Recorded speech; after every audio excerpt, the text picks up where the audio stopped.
Hello there, and welcome to Reading with Drew. It's Tuesday, July 16th, 2024, and we are reading DogBreath Victorious by Chad Henry. Okay, and we are on chapter 6. Still kind of waking up, so let's see how this goes. Okay, here we go. Lots of voices. Oh, God, sighed Ziggy. Look, it's the middle-aged spreads. Mom, I said, elbowing Ziggy. What are you doing here? I need to sit down before I fall down, said Miss Lewis, pulling up his stool. Wendy, do you climb up and down these stairs every day? That's how she keeps her figure, said my mother.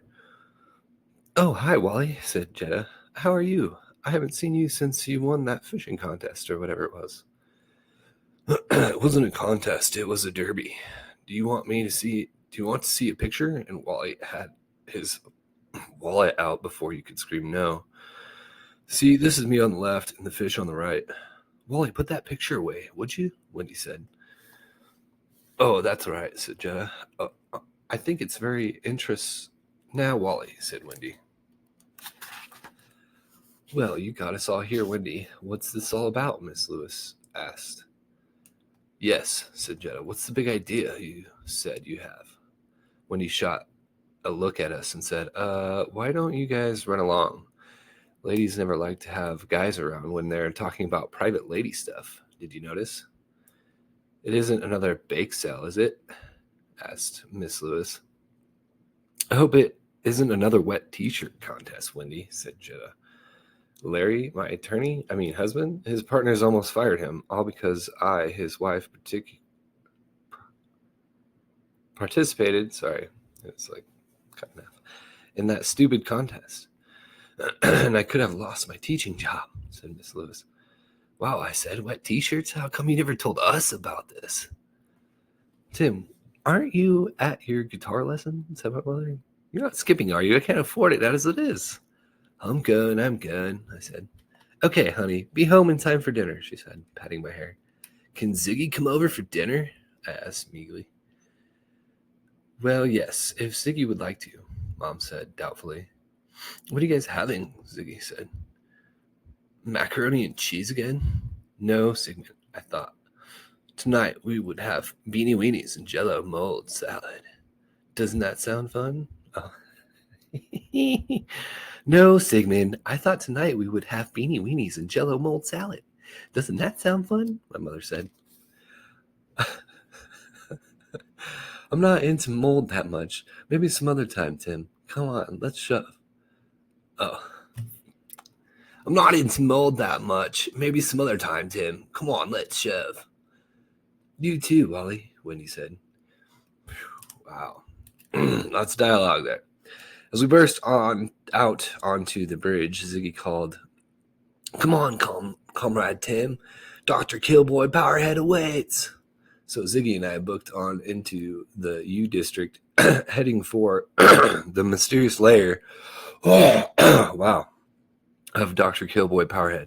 I on my trusty BMX bike and Ziggy hanging onto my jacket, zooming alongside on his board. We came to the top of the 11th Avenue Hill, a sharp 45-degree drop into the district.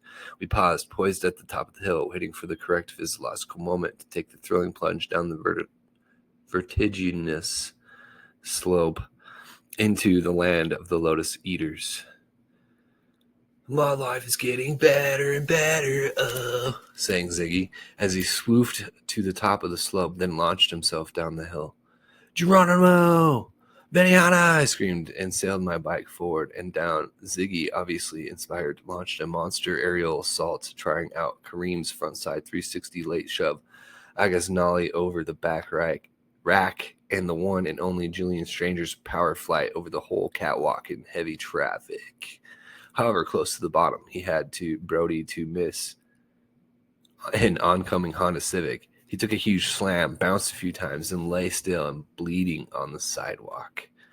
I screamed down the hill, "Aye!" hurled my bike to the ground, crash, and ran and knelt beside Ziggy.